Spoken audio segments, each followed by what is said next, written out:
His reviews will get you further than the film will ever go. If you give him just a moment of your time, he'll let you know which movies rock, which movies stink, which movies shouldn't have been released. Say hello to Confused Matthew.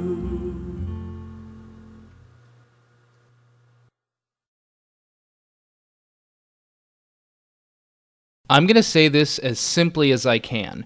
Mission to Mars was made by a few people who have clearly seen Apollo 13 and The Abyss a few million times too many. This is where we get into the problem of the difference between inspiration and identity. Is this a work that was inspired by other works, or is it trying to be those other works? Well, in my view, it turned out to be mostly both, but it leans too heavily on trying to be those other movies in too many places. Particularly the beginning. It's almost an exact replica of the opening scene from Apollo 13, and the end of the film, which is ridiculous by the way, is strikingly similar to the ending of The Abyss, only with one ludicrous twist. The plot boils down to this. A team on Mars discovers a very strange object that killed all but one of them. That one is now trapped on Mars, and the other team has to come and rescue him. This leads into a story that is dry, mostly predictable, and far too familiar.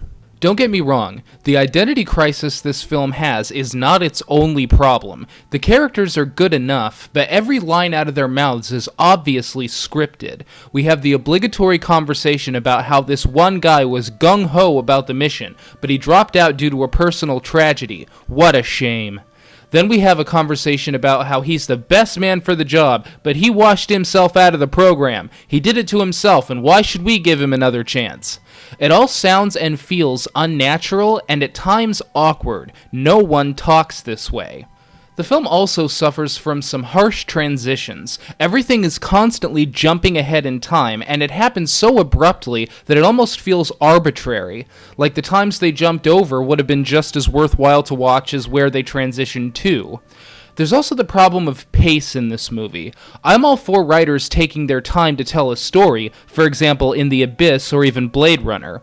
Those two films may have been slow, or hell, even boring in a lot of areas, but the story was more than enough to pull you through without noticing the time.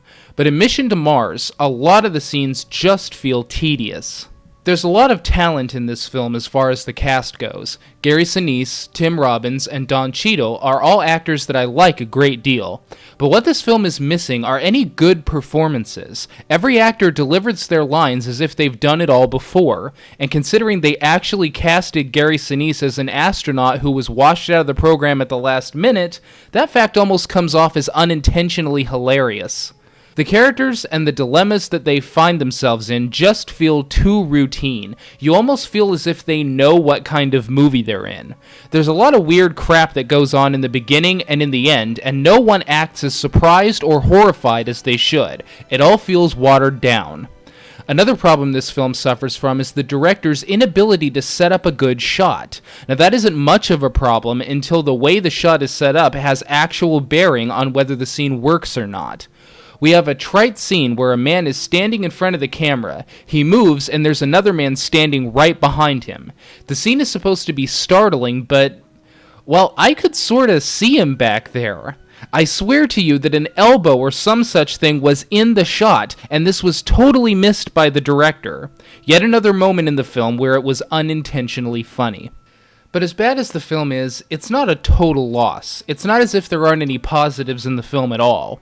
One of the more interesting elements is that the issue of distance, gravity, momentum, and time are taken fully into account. This does not feel routine. In fact, it sets Mission to Mars apart from most other science fiction films where in space you can do whatever you want. You can't just warp to Mars in this movie. It takes a long time to get there and back.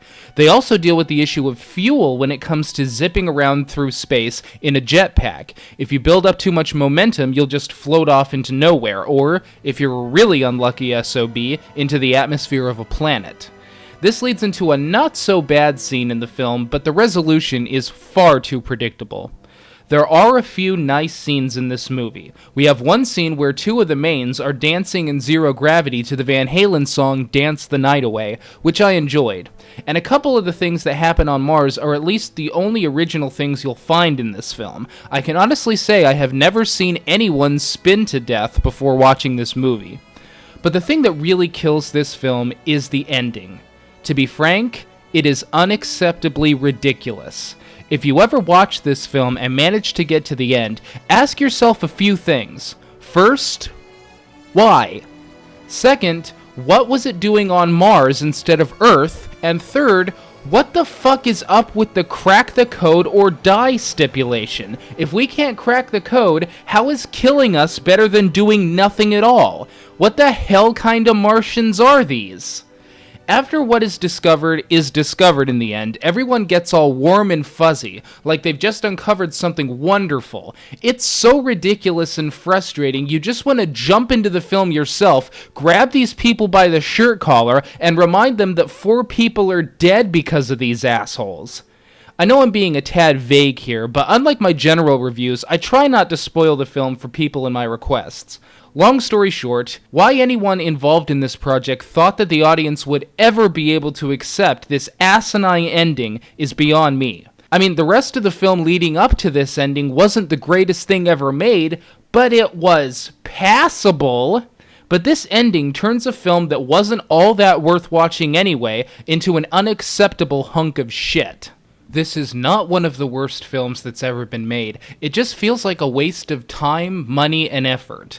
In a case like this where you're making a film that's so close to other films, the audience can't help but feel that they'd be better off just watching those other films again.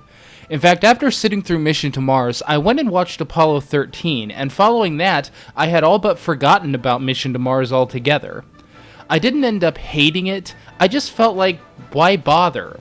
Why bother making it? Why bother watching it? The film is completely dispensable. I might go so far as to say that if there's nothing else on, you may consider watching it, but even then, I'd sooner recommend renting The Abyss or Apollo 13. There really is no reason to watch Mission to Mars. It's not the worst thing I've ever seen in my life, but it's definitely not worth your time.